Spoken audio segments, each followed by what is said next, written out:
Hello students, welcome to Manan coaching.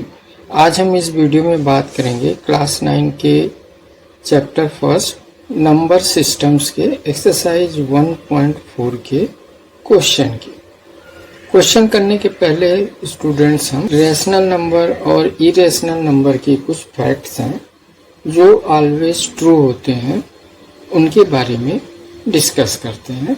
यहाँ पर 3 points हैं। जो पहला पॉइंट्स है, the sum or difference of a rational number and an irrational number is irrational.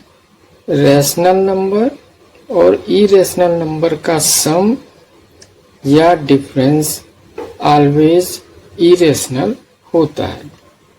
यहाँ पर अगर हम किसी रैशनल नंबर को ऐड करते हैं इरेशनल नंबर में, इसका जो आंसर होगा वो हमेशा इरेशनल होगा। या अगर हम किसी रैशनल नंबर को सब्ट्रैक्ट करते हैं इरेशनल नंबर में, तब इसका आंसर भी इरेशनल होगा। अगर किसी इरेशनल नंबर को हम सब्ट्रैक्ट कर दें रैशनल नंबर में, तो इसका भी आंसर इरेशनल होगा। ये कहना है हमारे जो फर्स्ट पॉइंट है, और ये ऑलवेज ट्रू होता है। जो इसका सेकंड है point, the product or quotient of a non zero rational number with an irrational number is irrational. यहाँ पर जो है नंबर जो होंगे वो नॉन जीरो नंबर होंगे, यानी किसी भी रेशनल नंबर का अगर हम प्रोडक्ट या डिवाइड करते हैं इरेशनल नंबर से, या किसी इरेशनल नंबर का हम प्रोडक्ट या डिवाइड करते हैं रेशनल नंबर से, तो उसका जो आंसर होगा वो ऑलवेज इरेशनल होगा। रेशनल नंबर का मल्टीप्लाई करते हैं इरेशनल नंबर से, तो जो इसका आंसर आएगा वो ऑलवेज इरेशनल होगा। या हम कह लें कि अगर हम इरेशनल नंबर को मल्टीप्लाई करते हैं किसी रेशनल नंबर से, तो इसका आंसर इरेशनल होगा। या हम रेशनल नंबर को डिवाइड करते हैं किसी इरेशनल नंबर से, तो इसका आंसर इरेशनल होगा। या किसी इरेशनल नंबर को हम डिवाइड कर दें रेशनल नंबर से, इसका आंसर इरेशनल आएगा। अब इसका जो थर्ड पॉइंट है ये है, if we add, subtract, multiply और divide two irrationals, the result में बी रेशनल और इरेशनल। अब यहाँ पे जो ये थर्ड पॉइंट है, ये सिर्फ इरेशनल नंबर्स के बीच के add, subtract, multiply and divide के बारे में है। दो इरेशनल नंबर का हम ऐड करते हैं, या दो इरेशनल नंबर को हम सब्ट्रैक्ट करते हैं आपस में, या मल्टीप्लाई करते हैं या डिवाइड करते हैं, तो इसका जो आंसर होगा वो रेशनल भी हो सकता है और इरेशनल भी हो सकता है। इरेशनल नंबर को ऐड करते हैं किसी इरेशनल नंबर से, इसका आंसर जो होगा वो रेशनल भी हो सकता है और इरेशनल भी हो सकता है। इसी तरीके से किसी इरेशनल नंबर को अगर हम सब्ट्रैक्ट करते हैं किसी दूसरे इरेशनल नंबर से, तो इसका आंसर रेशनल भी हो सकता है और इरेशनल भी हो सकता है। या किसी इरेशनल नंबर को का मल्टीप्लाई हम करते हैं किसी दूसरे इरेशनल नंबर से, तो इसका आंसर रेशनल भी हो सकता है और इरेशनल भी हो सकता है। या हम किसी इरेशनल नंबर को डिवाइड करते हैं किसी दूसरे इरेशनल नंबर से, तो इसका आंसर रेशनल भी हो सकता है और इरेशनल भी हो सकता है। यानी इन चारों केसेस में जो आंसर होगा वो रेशनल भी हो सकता है और इरेशनल भी हो सकता है। तो ये 3 फैक्ट्स थे रेशनल और इरेशनल नंबर के संबंध में, जो ऑलवेज ट्रू होते हैं। तो चलिए आगे एक्सरसाइज 1.4 के क्वेश्चन नंबर 1 की बात करते हैं। तो क्वेश्चन नंबर 1 है, classify the following numbers are rational or irrational. यहाँ पे हमें 5 क्वेश्चन दिए हुए हैं, इन्हें हमें बताना है कि ये रेशनल है या इरेशनल है। कि 2 माइनस रूट 5 ये एक इरेशनल नंबर है या रेशनल नंबर है। तो यहाँ पर 2 जो है हमारा ये रेशनल नंबर है, इसमें से रूट 5 यानी इरेशनल नंबर को माइनस करना है। तो रेशनल से जब हम माइनस करते हैं किसी इरेशनल नंबर को तो उसका आंसर हमेशा इरेशनल होता है। तो 2 माइनस रूट 5 जो होगा ये इरेशनल होगा।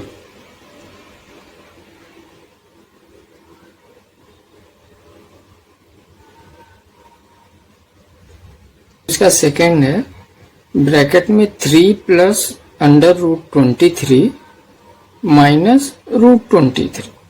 अगर हम किसी रेशनल नंबर में ऐड करते हैं इरेशनल नंबर को तो इसका आंसर इरेशनल होगा। अब यहाँ पर जब ये इरेशनल हो जाएगा तो इरेशनल में से फिर जब हम माइनस करेंगे इरेशनल नंबर को तो इसका आंसर रेशनल भी हो सकता है और इरेशनल भी हो सकता है। देखते हैं कि इसका आंसर क्या आता है। तो 3 प्लस रूट 23 माइनस रूट 23, तो ये प्लस का रूट 23 है और ये माइनस का रूट 23 है, ये आपस में कैंसिल हो जाएगा और आएगा यहाँ पर 3, और 3 जो है ये एक रेशनल नंबर है तो इसका आंसर हो गया रेशनल।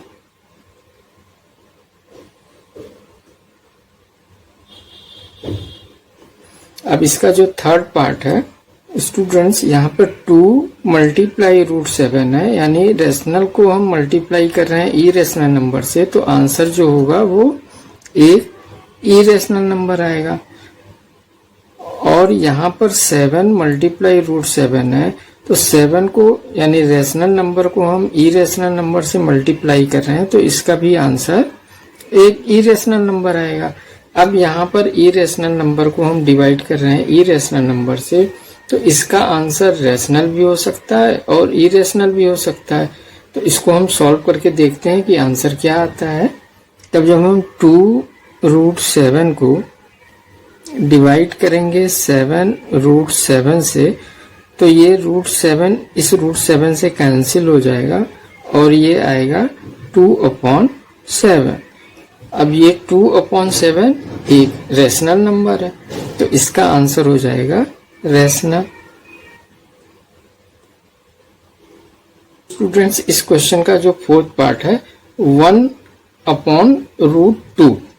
1 एक रेशनल नंबर है और √2 एक इरेशनल नंबर है। तो जब हम रेशनल नंबर को इरेशनल नंबर से डिवाइड करते हैं तो इसका आंसर हमेशा इरेशनल होता है, तो इसका आंसर हो जाएगा इरेशनल। अब इसका जो लास्ट पार्ट है 2 पाई, 2 जो है रेशनल नंबर है, पाई इरेशनल नंबर है। तो रेशनल नंबर को जब हम मल्टीप्लाई करते हैं इरेशनल नंबर से तो आंसर इसका इरेशनल आता है, तो इसका भी आंसर इरेशनल हो जाएगा। Question number 2, simplify each of following expressions. इसके 4 पार्ट्स हैं। जो पहला पार्ट है ब्रैकेट में 3 प्लस √3 और सेकंड इसका है 2 प्लस √2। इसे हमें सिंप्लीफाई करना है। अब यहाँ पर हम आइडेंटिटी लगाएंगे तो पहले चेक करेंगे कि यहाँ पर कौन सी आइडेंटिटी लगेगी। तो यहाँ पर जो पहला नंबर है ब्रैकेट में 3 है और इस ब्रैकेट में पहला नंबर 2 है, तो यहाँ पर आइडेंटिटी नहीं लगेगी, तो हम इसे सिंप्लीफाई करेंगे।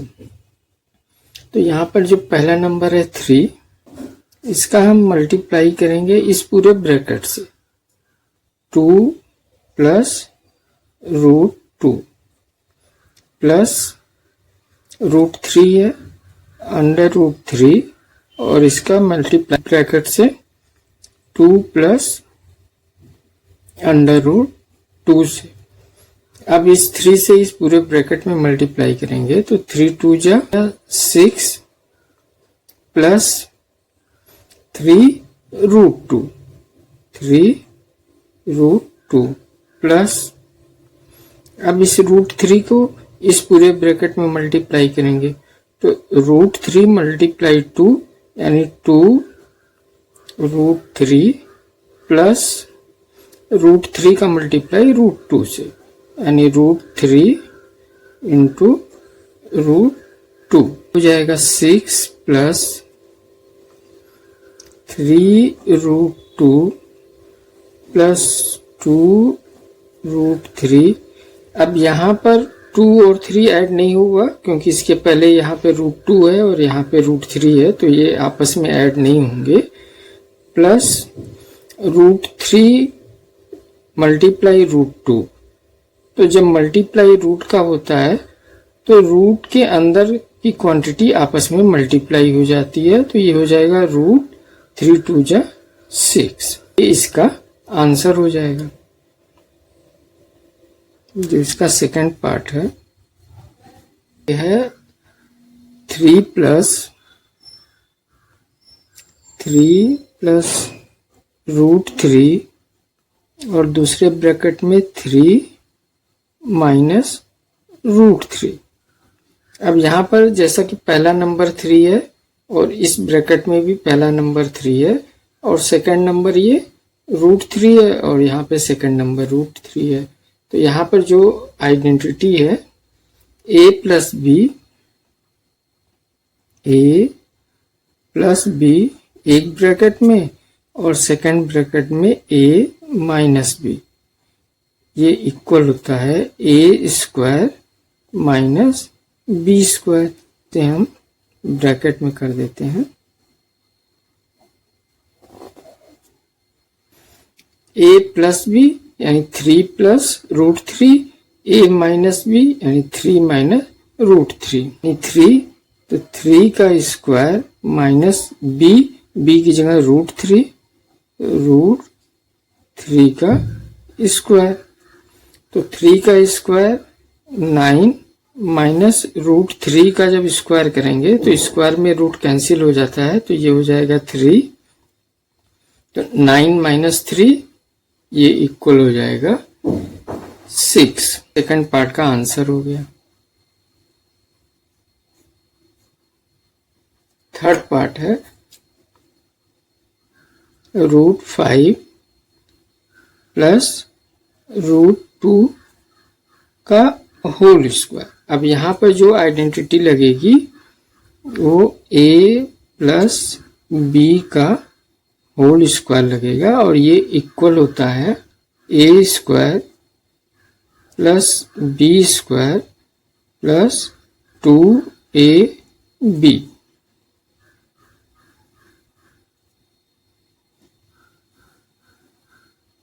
इसे अब a प्लस b का होल स्क्वायर ये हो जाएगा a² a की जगह √5 है तो √5 का स्क्वायर प्लस b की जगह √2 है √2 का स्क्वायर प्लस 2a की जगह √5 और b की जगह √2। a का स्क्वायर यानी √5 का स्क्वायर जब करेंगे तो ये 5 हो जाएगा प्लस √2 का स्क्वायर 2 प्लस 2 अब यहाँ √5 और √2 आपस में मल्टीप्लाई में है तो अंदर की क्वांटिटी जो है वो मल्टीप्लाई हो जाएगी। 5 2 जा 10 तो √10 हो जाएगा और ये इक्वल होगा 5 प्लस 2 यानी 7 प्लस 2 √10 जो है थर्ड पार्ट का आंसर हो जाएगा।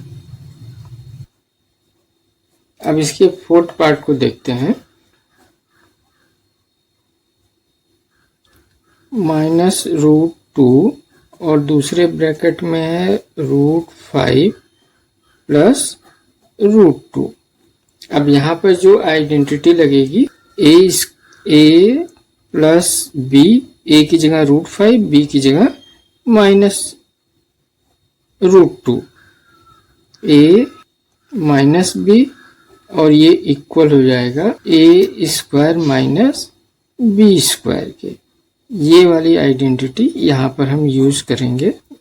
पहले है a माइनस बी यानी √5 माइनस √2, और दूसरे ब्रैकेट में है a प्लस बी यानी √5 प्लस √2। ये हो जाएगा a², a की जगह √5, तो ये हो जाएगा √5 का स्क्वायर माइनस b की जगह √2 का स्क्वायर। अब √5 का जब स्क्वायर करेंगे तो ये 5 हो जाएगा, माइनस √2 का स्क्वायर 2, और इक्वल हो जाएगा 5 माइनस 2 यानी 3 के।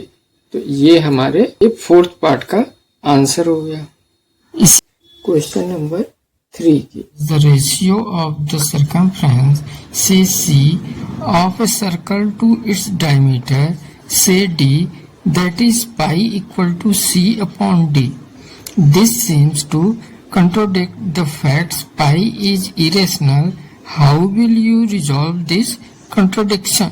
अब यहाँ पे जो हमें गिवन है कि pi इक्वल टू ये है c अपॉन d। अब पाई एक इरेशनल नंबर है, तो पाई हमारा इरेशनल है। ये इक्वल है c upon D. c upon D जो है ये p अपॉन क्यू के फॉर्म में है, और p अपॉन क्यू एक रेशनल नंबर होता है, तो ये हो जाएगा रेशनल। तो इरेशनल इक्वल टू रेशनल, ये जो विरोधाभास है, इस विरोधाभास को हम किस तरीके से रिजॉल्व करेंगे, ये चीज हमें यहाँ पर समझना है। जैसा कि pi equal to c upon d, ये कैसे आया पहले इसे हम देखते हैं। c यानी सरकमफ्रेंसेस, ये इक्वल होता है पाई और d। d जो होता है वो सर्कल का डायमीटर होता है, और c जो है ये सर्कल का सरकमफ्रेंस होता है। दोनों डिस्टेंस होते हैं, तो c अपॉन d ये इक्वल होता है पाई के। अब यहाँ पर जो सारा समझने की बात है वो है मेजरमेंट की। c भी एक तरीके का मेजरमेंट है, डिस्टेंस है, और d भी एक तरीके का डिस्टेंस है। और डिस्टेंस को हम जो मेजर करते हैं हमेशा रेशनल होता है। इन रेशनल नंबर में हम को नहीं लिखते हैं। जब डिस्टेंस हमारा इरेशनल आता है तो उसे हम अप्रोक्सीमेट वैल्यू के रूप में लिखते हैं। इसी चीज को हमें यहाँ पर समझना है। अगर हमारा जो डिस्टेंस है ये आ जाए 6.060060006 डैश डैश डैश, ये हमारा डिस्टेंस आ गया। तो अब इस डिस्टेंस को हम, ये हो जाएगा 6 पॉइंट। अब यहाँ पॉइंट के बाद 06 है, तो ये 6 जो है 5 या उससे बड़ा नंबर है, तो उसके पहले वाले में हम 1 ऐड कर देते हैं, तो ये हो जाएगा 6.1। अब ये एक रेशनल हो गया और ये एक इरेशनल नंबर है, यानी ये डिस्टेंस जो है इरेशनल है और ये डिस्टेंस जो है हमारा वो रेशनल हो गया है। इसी चीज को हम यहाँ पर यूज करेंगे, क्योंकि कोई भी डिस्टेंस को हम इरेशनल फॉर्म में नहीं लिखते हैं। तो यहाँ पर जो पाई है हमारा वो इरेशनल है और c अपॉन डी रेशनल है। तो पहले c अपॉन डी को हम कंडीशन को चेक कर लेते हैं। c अपॉन डी ये कब रेशनल होगा और कब इरेशनल होगा? जब हमारा c ये जो है इरेशनल हो जाए और d हमारा रेशनल हो, तब भी इसका आंसर जो होगा, जब हम किसी इरेशनल नंबर में रेशनल नंबर से डिवाइड करते हैं तो आंसर हमेशा इरेशनल होता है। यहाँ पे कोई दिक्कत नहीं होगी, क्योंकि पाई भी इरेशनल है और c अपॉन डी भी इरेशनल हो जाएगा। सेकंड देखते हैं, जब c अपॉन डी में यानी c हमारा रेशनल नंबर हो जाए और d हमारा इरेशनल नंबर हो जाए, इसका भी आंसर जो है, यानी किसी रेशनल नंबर में जब हम इरेशनल नंबर से डिवाइड करेंगे तो आंसर हमेशा इरेशनल आएगा। तो यहाँ पर भी कोई दिक्कत नहीं होगी क्योंकि पाई हमारा इरेशनल है और c अपॉन डी की वैल्यू भी इरेशनल हो जाएगी। जो थर्ड कंडीशन है c अपॉन डी में, जब हमारा c इरेशनल हो और d भी हमारा इरेशनल नंबर हो, तब यहाँ पर जो आंसर आएगा वो इरेशनल भी आ सकता है और रेशनल भी आ सकता है। तो इस कंडीशन में जो रेशनल है इसे हम यहाँ पर छोड़ देते हैं क्योंकि हमें इरेशनल से संबंध में बात करनी है। तो c अपॉन डी तीनों कंडीशन में इरेशनल है। जब c हमारा इरेशनल नंबर हो, d रेशनल हो, या c हमारा रेशनल हो, d इरेशनल हो, या c और d दोनों इरेशनल हो, तीनों कंडीशन में जो आंसर आएगा वो हमेशा इरेशनल आएगा। इसी चीज को हमें यहाँ पे रिजॉल्व करना था। तो यहाँ पर हम कह सकते हैं here C or D are both may be irrational.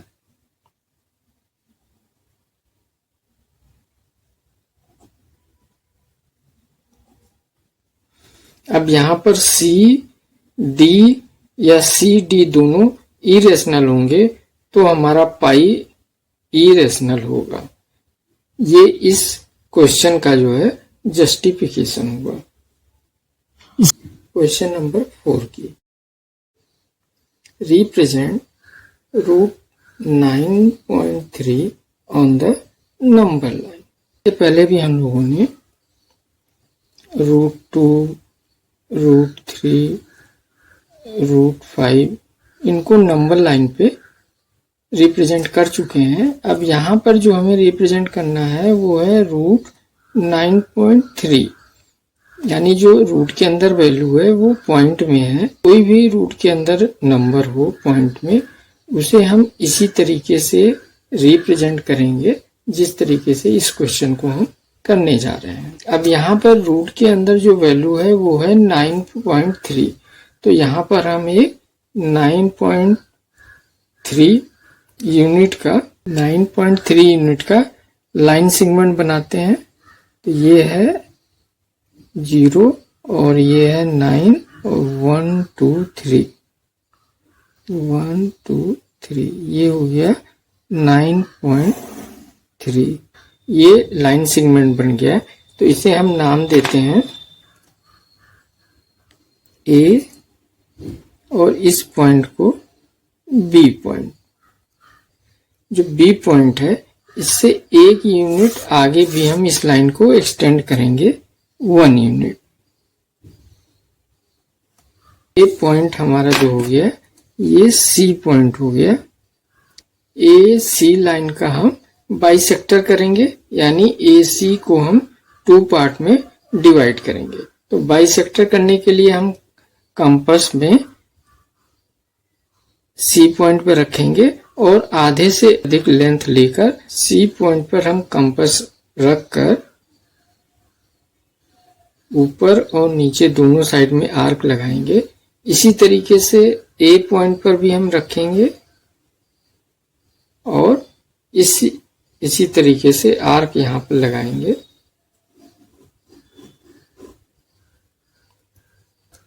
ये आर्क जो है यहाँ पर कट हुआ है और इस पॉइंट पर यहाँ पे कट हुआ है। इन दोनों पॉइंट को हम मिला देंगे।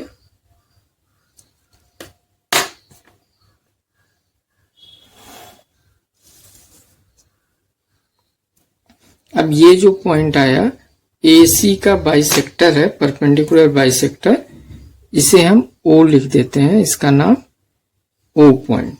OA को या OC को हम रेडियस लेकर एक सेमी सर्कल बनाएंगे।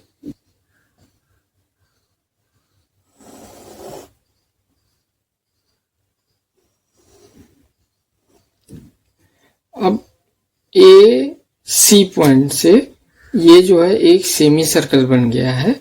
अब बी पॉइंट पर हम 90 डिग्री का एंगल बनाएंगे, या बी पॉइंट पर हम परपेंडिकुलर लाइन बनाएंगे। परपेंडिकुलर लाइन जो होती है वही जो है 90 का एंगल होता है। तो बी पॉइंट को हम सेंटर लेंगे और कंपास में थोड़ा सा लेंथ लेकर यहां पर एक आर्क बनाएंगे,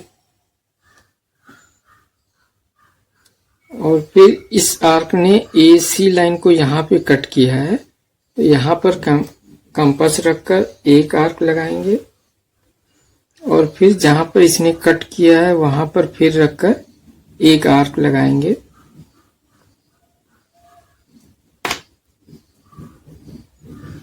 अब फिर इन दोनों पॉइंट से हम आर्क लगाएंगे,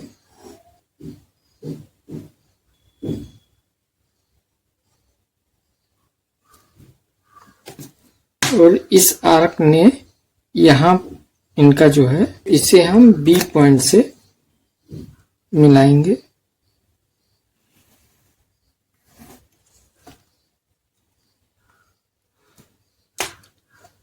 अब इस बी पॉइंट पर जो ये 90 डिग्री का परपेंडिकुलर बना है, इस बड़े सेमी सर्कल को इसने यहां पर कट किया है। यही हमारा जो वैल्यू है 9.3 यानी रूट 9.3 का ये वैल्यू है। इसे हम यहां पर नंबर लाइन पे भी रिप्रेजेंट करेंगे। तो नंबर लाइन को पहले हम थोड़ा सा और बढ़ा लेते हैं। जैसा कि ये सी पॉइंट तक आया हुआ है, इसे हमने 1 यूनिट बढ़ाया था, तो ये सी पॉइंट पर आया हुआ है, और ये 1 यूनिट, ये हो गया 2 यूनिट, ये हो गया 3 यूनिट। इसे हम 0 लेते हैं। अगर 0 यूनिट तो ये हो गया 1 यूनिट, और ये पॉइंट हो गया 2 यूनिट, ये पॉइंट हो गया 3 यूनिट। अब कंपास में हम इस डिस्टेंस को ले लेंगे,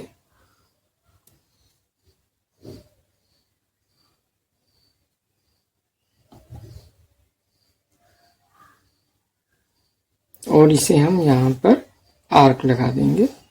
तो जो ये डिस्टेंस जहां पर इस आर्क ने काटा है, ये पॉइंट जो है ये वैल्यू हो गई अंडर रूट 9.3 की।